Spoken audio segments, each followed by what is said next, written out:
कैसे हैं मेरे कलाकार दोस्तों। आशा करता हूं कि आप लोग बहुत ही अच्छे होंगे। तो स्वागत है हमारे चैनल पे जिसका नाम है आर्ट यूनिवर्स। आप इसको YouTube पे आर्ट यूनिवर्स 10 के नाम से सर्च कर सकते हैं।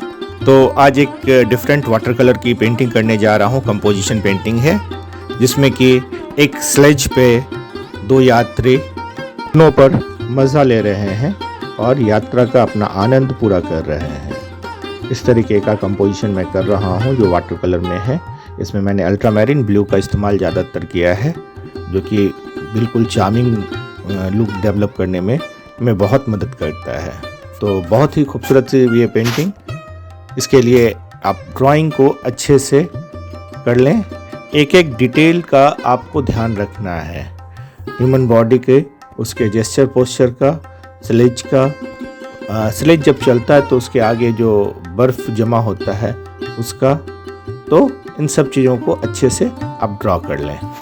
जब कोई भी यात्री बर्फीले जगह पे जाता है तो वो मोटे मोटे कपड़े पहनता है, मोटे मोटे जैकेट्स वेयर करता है। तो उसका जो डेंसिटी है, उसकी जो मोटाई है कपड़ों की, वो आपके ड्राइंग में दिखनी चाहिए।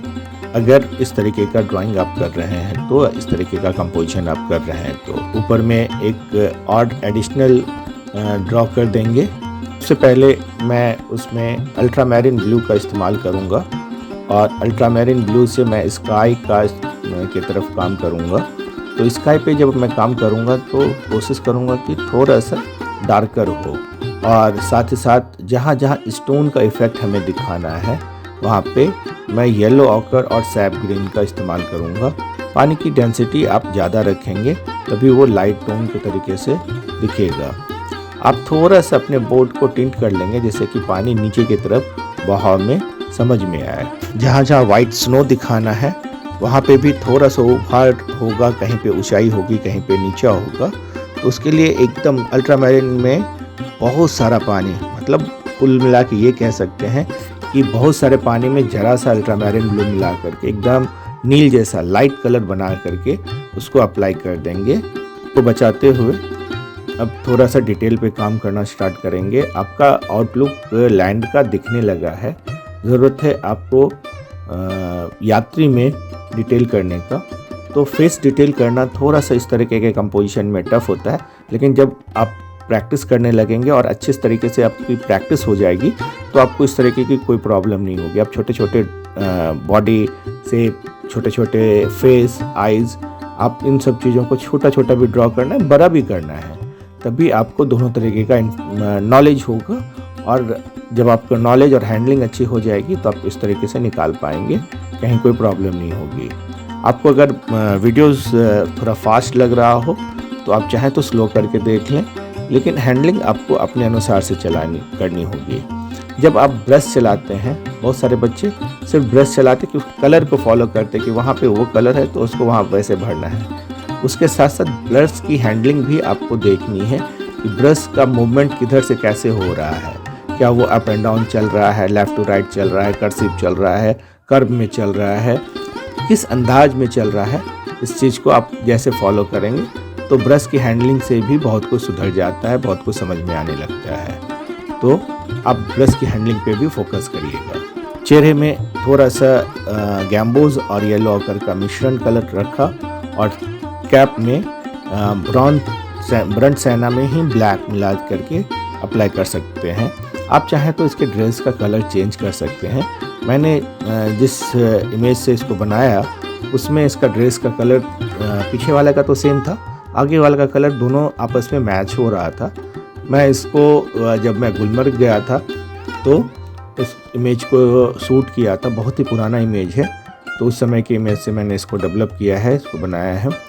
तो काफ़ी दिनों से इच्छा थी कि इस तरीके का काम करूं, अब जाके मौका बना है तो अभी काम कर रहा हूं। आगे वाले यात्री के जैकेट में मैंने वर्डिन ग्रीन का इस्तेमाल किया है। वर्डिन ग्रीन का ही एक रूप है। और स्लेज में मैंने पर्शियन ब्लू का इस्तेमाल किया है। छोटे छोटे डिटेल्स पे आप बहुत बारीकी से ध्यान देंगे, आपकी हल्की हल्की सी डिटेल्स। और इस बात का ध्यान जरूर दीजिएगा कि किस प्लेस पे ड्राई हो गया है और किस प्लेस पे अभी भी वेटेड है, तो उसमें हाथ बचाते हुए और जो ड्राई हो गया है उस पर आप डिटेल कर सकते हैं। तो उस तरीके से आप काम करेंगे तो इस तरीके का कंपोजिशन में आपको कोई भी प्रॉब्लम नहीं होगी। बॉडी के जेस्चर पोस्चर को और डिटेल कर लीजिए जितना हो सके। उसके जैकेट्स में थोड़ी शेड्स लगा दें और आपस में एक दूसरे का शैडो बन रहा है, मतलब आगे वाले यात्री का शैडो उसके पीछे वाले में उसका शेड्स बन रहा है, तो आप उस तरीके का शेड्स लगा दीजिए, डिटेल्स कर लीजिए।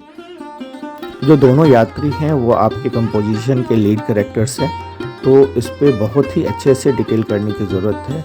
छोटे ब्रश से, 0 नंबर के ब्रश से आप उसके आइज़ नोज़ को थोड़ा डिटेल करने की कोशिश करें। बहुत ज़्यादा डिटेल करने की ज़रूरत नहीं है। अगर सही प्रोपोर्शन पे आप कलर रख दोगे तो आपका काम दिखने लगेगा, आपकी पेंटिंग में से वो लुक आने लगेगा। अब बारी है फाइनल लुक की तरफ बढ़ने की। तो जो पीछे एक अम्ब्रेला लेकर के आदमी है, उस आदमी के ऊपर, उसके ड्रेस के ऊपर ब्रांड सेना को लाइट करके उसमें पानी की मात्रा दे करके आप अप्लाई कर दें। उसमें ज़्यादा डिटेल करने की ज़रूरत नहीं है। अदरवाइज़ पर्सपेक्टिव का जो इम्प्रेशन है, पर्सपेक्टिव का जो मज़ा है, जो लैंडस्केप को खूबसूरत बनाता है, उसमें फिर कमी आएगी और आपकी पेंटिंग उतनी खूबसूरत फिर बन पाएगी नहीं, डिस्टेंस क्रिएट नहीं हो पाएगा। तो आप उन दोनों में जो पीछे उसके सपोर्टर्स होंगे उसका ड्रॉ करते हुए अब फाइनल लुक की तरफ हम बढ़ रहे हैं और ज़्यादा डिटेल करने की ज़रूरत नहीं है। सेंटर ऑफ अट्रैक्शन आपका दोनों यात्री है, तो आप सिर्फ और सिर्फ उस पर फोकस करेंगे। तो इस तरीके से आपकी पेंटिंग बनके हो गई है तैयार। इसी तरीके के वीडियोस को देखने के लिए मेरे चैनल पे कंटिन्यू बने रहें, लाइक करते रहें, सब्सक्राइब करते रहें और सब्सक्राइब करने के बाद आप नोटिफिकेशन ऑन ज़रूर कर लें जिससे कि आप तक नोटिफिकेशन पहुंच सके। Thank you for watching. जय हिंद, जय भारत।